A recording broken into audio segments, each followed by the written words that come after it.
Hands by Sarah Kay. People used to tell me that I had beautiful hands. They told me so often, in fact, that one day I started to believe them. I started listening. Until I asked my photographer father, "Hey, Daddy, could I be a hand model?" To which my dad laughed and said, "No way."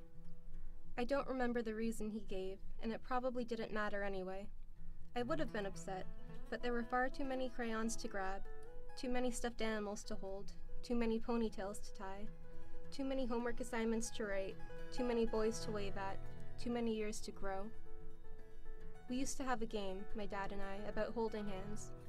We held hands everywhere, in the car, on the bus, on the street, at a movie, and every time either he or I would whisper a great big number to the other, pretending that we were keeping track of how many times we had held hands, that we were sure that this had to be 8,002,753. Hands learn more than minds do.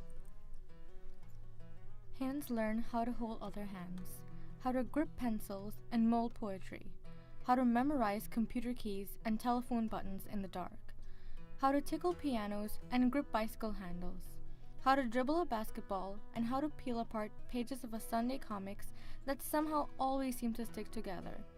They learn how to touch old people and how to hold babies. I love hands like I love people. They are the maps and compasses with which we navigate our life, feeling our way over mountains passed and valleys crossed. They are our histories. Some people read palms to tell your future. I read hands to tell your past. Each scar marks a story worth telling. Each calloused palm, each cracked knuckle is a broken bottle, a missed punch, a rusty nail, years in a factory. Now, I watch Middle Eastern hands, clenched in Middle Eastern fists, pounding against each other like war drums. Each country sees their fists as warriors, and others as enemies, even if fists alone are only hands. But this is not a poem about politics. Hands are not about politics. This is a poem about love. And fingers. Fingers interlocked like a beautiful accordion of flesh, or a zipper of prayer. One time, I grabbed my dad's hand so that our fingers interlocked perfectly. But he changed his position, saying, "No, that handhold is for your mom." Kids high five, sounds of hand-to-hand combat instead mark camaraderie and teamwork. Now, grown up, we learn to shake hands. You need a firm handshake, but not too tight. Don't be limp now. Don't drop too soon, but for God's sake, don't hold on too long. But hands are not about politics. When did it become so complicated? I always thought it simple.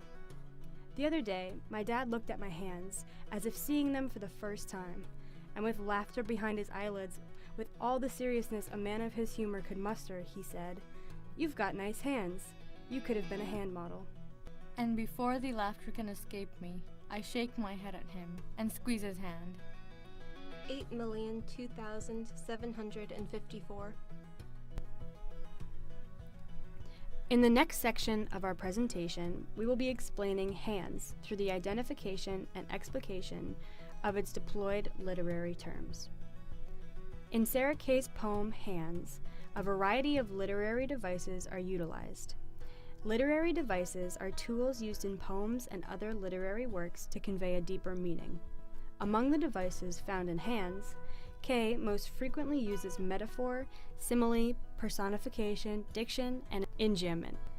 According to the Bedford Glossary of Critical and Literary Terms, a metaphor is a figure of speech, more specifically a trope, that associates two distinct things without using connective word to link the vehicle and the tenor. This device is demonstrated in Hands in stanza 8, lines 1 to 2, when the speaker refers to hands as maps and compasses, meaning that hands help guide people through the struggles or mountains and valleys in their lives. The next literary device that Kay utilizes in this text is a simile. A simile is a figure of speech that compares two distinct things by using words such as like or as to link the vehicle and tenor, therefore making it somewhat weaker than a metaphor. An example of this is when the speaker says that fingers interlocked like a beautiful accordion of flesh or a zipper of prayer. Personification, according to the Bedford Glossary, is a figure of speech in which human characteristics are bestowed upon anything non-human, from an abstract idea to a physical force to an inanimate object to a living organism. In Hands, Kay personifies hands, countries, and laughter. By saying that hands learn, each country sees, and laughter escapes, she is assigning these objects human-like tasks and qualities. Diction is narrowly defined as the speaker's or author's word choice. This is crucial to all forms of writing, especially poetry, because it makes it more personal and specific to the author. In Hands, Kay describes the actions of hands with a certain chronology. In the beginning, Kay describes hands holding crayons, stuffed animals, and other items associated with younger children. Through the poem, this progresses to homework, boys, and handshakes, and eventually more mature and political subjects, such as violence and war. Stanzas 10 and 11 tackle the second biggest idea in this poem, the political nature of violence and wars. Middle Eastern fists depict the political unrest of the Middle East and are compared to music with the pounding of war drums. This is brought up again by the sounds of combat caused by children high-fiving. The specific actions which Kay chooses to have the hands perform show that this is a personal subject for the author, who describes hands learning to mold poetry.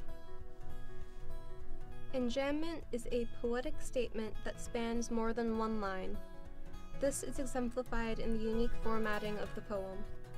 An example of enjambment can be found in the fourth stanza in the last two lines, where the reader states that at a movie and every time, either he or I would whisper a great number to the other, pretending that we were, and there it goes into the next line.